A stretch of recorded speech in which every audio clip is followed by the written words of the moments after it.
bag out because it's still frozen solid. No need to worry. She just added the stuffing in there with the giblet bag and put it in the actual oven. Oh my God! I'm not making this up, I swear to you. So we arrived in the afternoon, and it was funny because when we got in the car, my husband and I said to my husband, I'm going in and I'm going to see what's going on in that kitchen. And if she's going to kill us all, I'm going to have to say something. He's like, you cannot say anything. Just go into the bathroom with your tiny bottles of vodka in your purse and it'll be fine. For those of you who have in-laws, you know what I mean. So I got there, and let me tell you what was happening in Pat world. First of all, she had on her Thanksgiving sweatshirt. And she was basting the turkey, and the turkey was really scary. It was like white, and it was supposed to be done in like an hour. So I'm standing there kind of at a distance, and I said, Pat, that turkey looks weird. She goes, it's because it's big.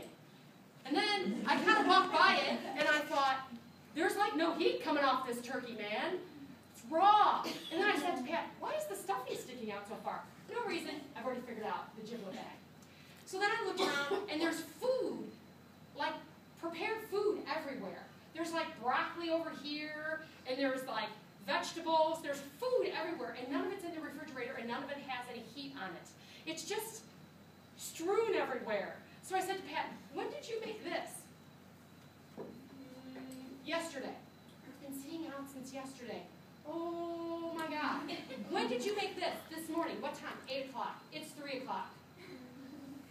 Nothing is heated. So, everybody's there. We're supposed to be eating. And the turkey's not done. So, she just takes it out of the oven and starts carving it. I said, I'm trying to be nice, I said, Pat, didn't the pop-up timer not pop up yet? She said, oh, that's just a suggestion. No, it's not. Pop-up timer is not a suggestion. So I said to my husband, we're going to die. We are going to die here today. So, along with us and my sister-in-law was a lot of other Raymond relatives. Sickly people, uncontrolled diabetes people, right? And an aunt who had just gone through breast cancer and had just gotten off of chemo. I was literally fight or flighting. My pits are sweating. I'm like, oh my God, she's going to kill people. She's literally going to kill people. So we're sitting at the table, and this is what I'm doing. I'm walking around pretending that I'm helping people, and I'm going, please don't eat anything. You're going to die. If you eat stuff here, you're going to get violently ill. And my husband's like, oh, don't say anything. And I'm like, we're all going to die. Seriously. There's blood running out of the turkey. And by the way, the giblet bag is still frozen. It's still frozen. So, I just moved food around. Now, they have 2 cats. People kept trying to feed the cats. I'm like, don't feed the cats. You're going to kill the cats. It's me. I moved food around, but then Pat was kind of hostile. For any of you who have in-laws, it gets bad. She's like, Jill, it doesn't look like you're eating anything. I'm like, oh, it's delicious. So I'm sitting here thinking, it's like Russian roulette. Which thing is not as bad? Is there anything that Pat didn't cook? Is there a King's Hawaiian roll anywhere? A Pillsbury crescent roll? She had her hand in all of it. So I said to my husband, as soon as we cleaned up, I said, we gotta go. And he's like, what? I go, we gotta go. Tick-tock, my friend. You ate a lot. You're gonna be deep poo. We live 2.5 hours from here. This is going to end badly. So we got in the car. He's like, what about dessert? And I'm like, are you kidding?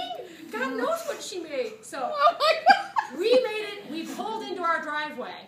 And literally, diarrhea was beginning. My husband, who was 6'4", was literally running around going, I want to shit my pants. So I was like, I know. And I actually got a little sick from the little bit that I had to eat when Pat was watching. Right? Now, we had dog, a Labrador at the time, who was like, excuse me, when you guys get a chance, go to the bathroom. I see you're busy, diarrhea and vomiting. When you get a chance.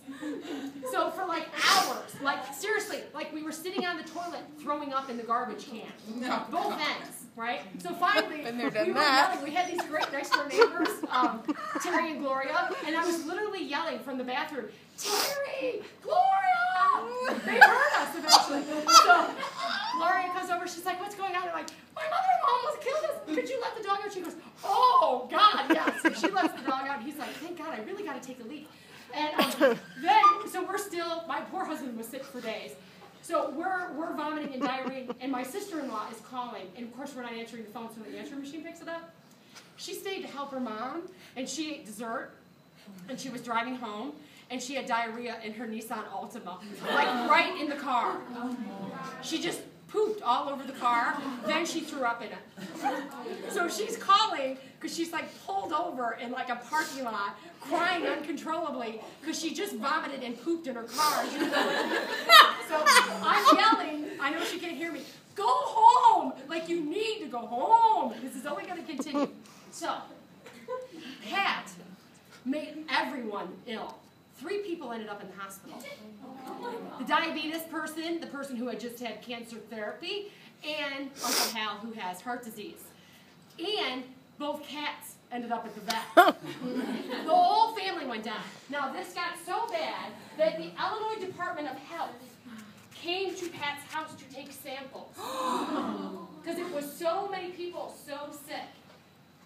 4 different human pathogens she had given everybody. 4. And so the Illinois Department of Health wrote a letter, I'm not making this up, ask her to please refrain from ever cooking again in the state of Illinois. Did she get sick? Oh yeah. They were sick, like most of the people, my husband was sick for 3 days. Like he couldn't leave, like he just sat there and like threw up a diarrhea for 3 days.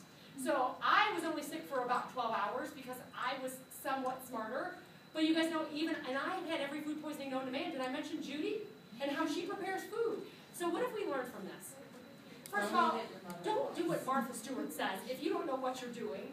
And a pop-up timer on a turkey is not a suggestion. It's hardcore rule. Like, and if you have a daughter-in-law who's a microbiologist, why did you not call her and ask her how to best defrost the turkey quickly? Now, I know what you're wondering. What happened to my sister-in-law's car? So, she finally gets better, right? She's single, and she's like, I don't know what to do. I don't want to go out there and clean up my own vomit and diarrhea. And I'm like, I don't know that there's a detailing place that's going to clean up your vomiting and diarrhea. So she tried to call like mobile detailers, like we come to your house, and they'd be like, oh, hell no. Because now the vomit and the diarrhea has been in there for like 5 days. So it's really gross. So finally, she decides to go to CarMax and see if she can sell the car to CarMax. And the guy went to get in the car and he was like, is there vomit and diarrhea? She's like, we don't buy cars with vomit and diarrhea. So finally, she found some guy that owned like a car wash, and he was like, I'm going to do it, but I'm going to charge you a fortune because this is disgusting. Like, there was so much diarrhea, it was soaked all the way through the seat. So she cleaned it just well enough, and then she put it on Craigslist. What did it say? Nissan Altima, full of diarrhea and vomiting. Like, she threw up, and you guys know when you're driving, like, there was vomit in the actual HVAC, you know, like the vents, in the vents. Because it went in anywhere there was a crevice, because it was like projectile vomiting. It was fascinating. So did she sell? Oh my God. Oh, yeah, somebody bought it. Oh. It still kind of smelled. They didn't really seem to care. I was like, ooh, she made it really cheap. Some little like, college kid. What it really was worth. But really, you got to get a new car. So, you got to keep your hot food hot and your cold food cold, Pat. And a pop-up thermometer is not a suggestion, right? And it's the worst thing when you just know that everybody's going to get sick and it's impossible to stop. The great thing is that Pat has never been allowed to even enter a kitchen since. And the Raymonds are not allowed to cook anymore, period. Like, even though Jim cooked Thanksgiving for years without incident, doesn't matter, no one will go there. So when they were here for Christmas, I was like, Pat, just go sit and watch TV. See? Over there, right? Because you guys know, you can't just leave, like, green bean casserole out for 3 days at room temperature. Like, when did you bake that, Pat? Right? And it's funny because when you try to be, like, I'm trying not to be judgmental, but I was being judgmental because I was really worried about everybody sitting at the table. And it was funny because I kept saying when we went to leave, I'm like, you know what? You guys, everybody looks so tired. You all need to go because I'm like, there is a matter of 4 hours and this is going to start. And actually, because it was so bad, and one of the bacteria was Staph aureus, it was actually only 2 hours. Oh my gosh. So, like, literally, like, it had been 10 minutes more, my husband would have pooped the car. Then we would have been in the same boat as my sister-in-law. So, by the way, my sister-in-law is still single.